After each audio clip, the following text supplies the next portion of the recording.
केवल दिवस ही नहीं है, केवल हम एक समारोह ही नहीं कर रहे, बल्कि आज एक विशेष प्रकार के संकल्प लेने का दिवस है। क्योंकि प्रकृति के गोद में जब हम देखते हैं हम सबका निवास है, केवल मनुष्यों का निवास है ऐसा नहीं है, बल्कि हमारे इर्द गिर्द वन्य प्राणी, जीव जंतु, वृक्ष आदि कितना ही ऐसा प्रकृति का स्रोत है जिनको समन्वय करके हम यदि चलेंगे तो हमारा जीवन सुखी होगा।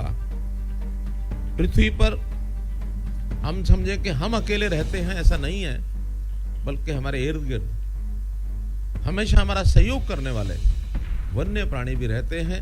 ये पृथ्वी हम सबकी है, केवल हमारी नहीं है। इसलिए आज के दिन ये जो वेटलैंड दिवस है, इसके पीछे की जो भूमिका बताई गई है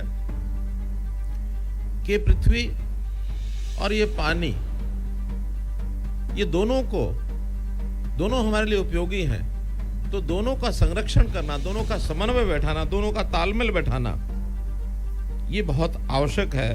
इसलिए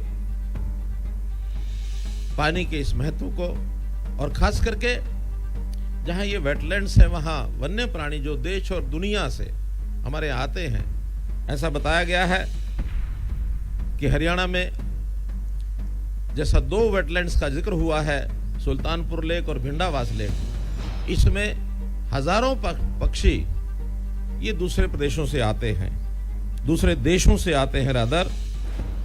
यहां आज ही मैंने जो जानकारी ली तो सुल्तानपुर में 100 से अधिक प्रजातियां, लगभग 50,000 पक्षी ये हर वर्ष यहां पहुंचते हैं। इसी प्रकार का हमारा जो दूसरा वेटलैंड है भिंडावास, वहां भी लगभग 80 से अधिक प्रजातियां और वहां 100 से अधिक निवासी प्रजातियां भी हैं जो हमारे यहाँ हरियाणा में स्थानीय तौर पर पाई जाती हैं।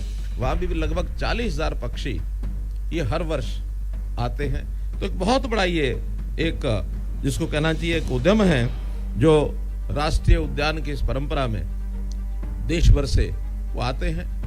हमने विचार किया है, आज ही ध्यान में आया है कि हम क्यों नहीं उनके यहाँ पर निवास के नाते से कोई योजना बनाए। पिछले दिनों में टिक्करताल का जो एक पर्यटन केंद्र इस प्रकार का जो बनाने की बात आई थी, वहां पर हमने एक होम स्टे पॉलिसी की चर्चा की। होम स्टे पॉलिसी बन गई है। उस होम स्टे पॉलिसी का उसका उपयोग करते हुए इन दोनों लेक्स के आसपास के गांव में इसको हम कोशिश करेंगे कि कुछ लोग इसके अंदर सहभागी बने, लोग बाहर से आए, उनके घरों में रहें और ग्रामीण क्षेत्र का जो एक सांस्कृतिक पहलू है उसका भी दर्शन करें, और हरियाणा का जो ग्रामीण दर्शन है वो उनको करने को मिले। आज हमारे लिए, जैसा मैंने कहा, एक संकल्प का दिन है कि हम संकल्प करें कि प्रकृति के साथ छेड़छाड़ नहीं करेंगे। प्रकृति हमारे लिए बहुत ही एक ऐसा विषय है जिसका संतुलन बना रहेगा तो हमारा जीवन शुद्ध सात्विक रहेगा, स्वस्थ रहेगा, लंबे जीवन की हम कल्पना कर सकते हैं। लेकिन इस पर चिंता थोड़ी करने की आवश्यकता है। इधर लोगों का ध्यान नहीं है। विकास के नाम पर कई बार हम इस प्रकृति से साथ खेलते भी हैं और इसको यानी विनाश की तरफ भी ले जाते हैं। तो आज मैं उन सब संस्थाओं का भी आभारी हूं जो संस्थाएं पर्यावरण के नाते से बहुत जोर से अपनी आवाज भी उठाते हैं और उसमें प्रकृति को बचाने के लिए अपनी भूमिका को निभाते हैं। अब ये काम मनुष्य को सबको करना चाहिए। हमने अपने यहाँ हरियाणा में पेड़ को केवल पेड़ नहीं कहा है, हमने उनको प्राणवायु देवता कहा है। और इस वर्ष जब ये ऑक्सीजन का संकट हमने देखा कोविड के दिनों में, तो ऑक्सीजन को किस प्रकार से मात्रा बढ़ाई जाए, वनों का प्रसार किया जाए, वन लगाया जाए।